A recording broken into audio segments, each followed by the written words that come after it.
Since the beginning, trees have furnished us with two of life's essentials, namely food and oxygen. As humans evolved, they provided us with additional necessities such as shelter, medicine, and tools. I once read about two different trees from two diverse cultures that can actually provide us with valuable life lessons for growth and happiness.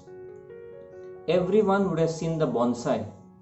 The word bonsai itself is Japanese, but the art of bonsai was first born in China and gradually it was introduced to Japan.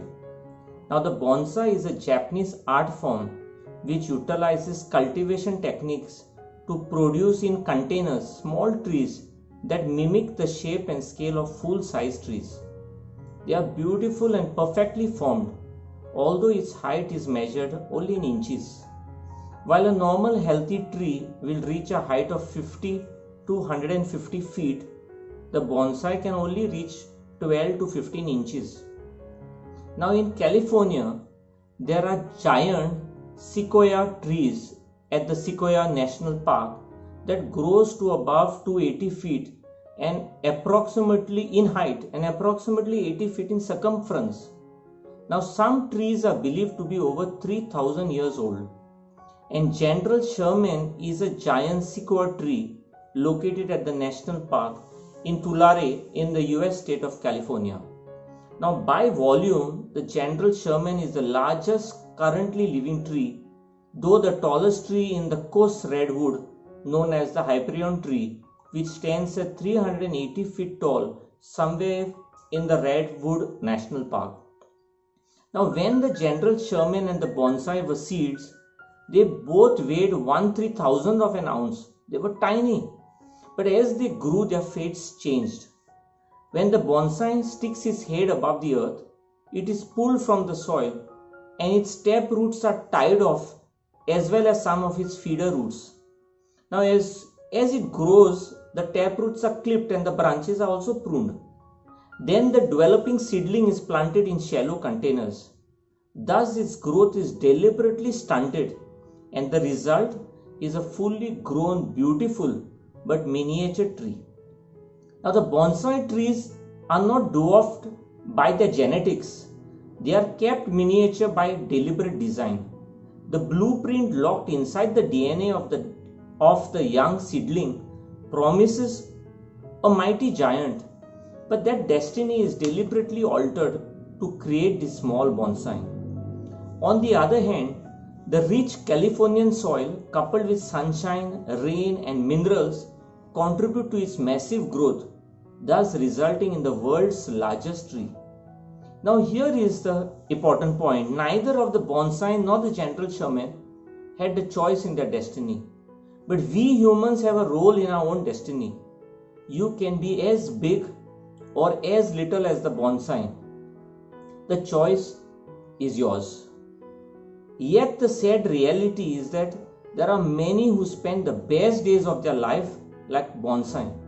They swap their greatness to playing small in every aspect of their life.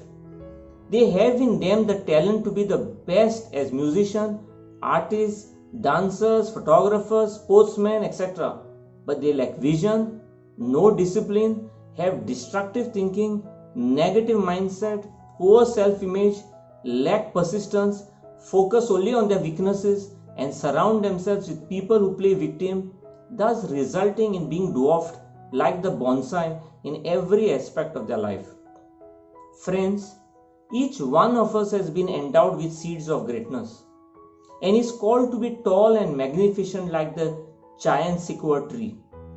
Growth is nature's law, and nature has intended everyone to succeed, but most don't reach their innermost potential simply because we don't know how to use the success instincts. Now the author Dr. Robert Schuller in one of his books says some people are at the top of the ladder, some are at the middle of the ladder, some more at the bottom of the ladder, and a whole lot more don't even know there is a ladder. And this is really sad because in his book Tough Times Never Last But Tough People Do, he says that the truth is that the average bottom of the ladder person is potentially as creative as the top executive who sits in the big office. The problem is that the person on the bottom of the ladder doesn't trust his own brilliance and doesn't therefore believe in his own ideas. Each of us is called to greatness. Each one of us has great power within us. But for this power that resides within us to grow, we need to use it. The best among us are not more gifted than the others. They just take little steps every day as they move towards a better life. You got to start small and work up to it. As Saint Francis of Assisi said, start doing what is necessary and then do what is possible, and suddenly you are doing the impossible. Success or failures, greatness or disappointments are not giant events.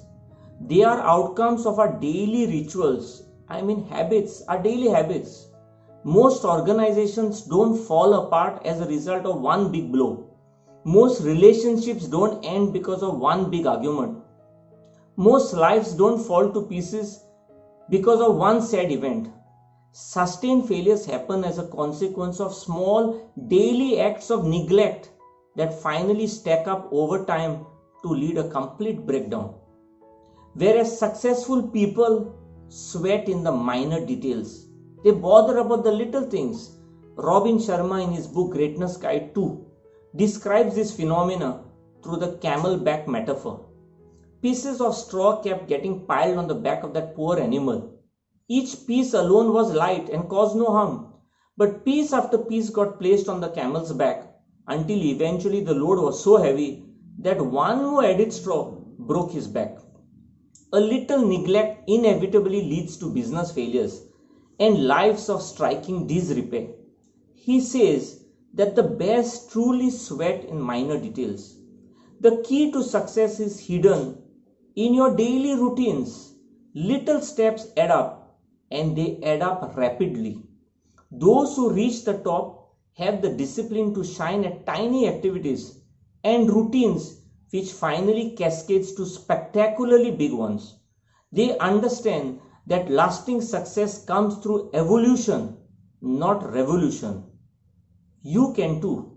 You are called to grow like a tree, not like a mushroom. As Eric Butterworth says, don't go through life, rather grow through life.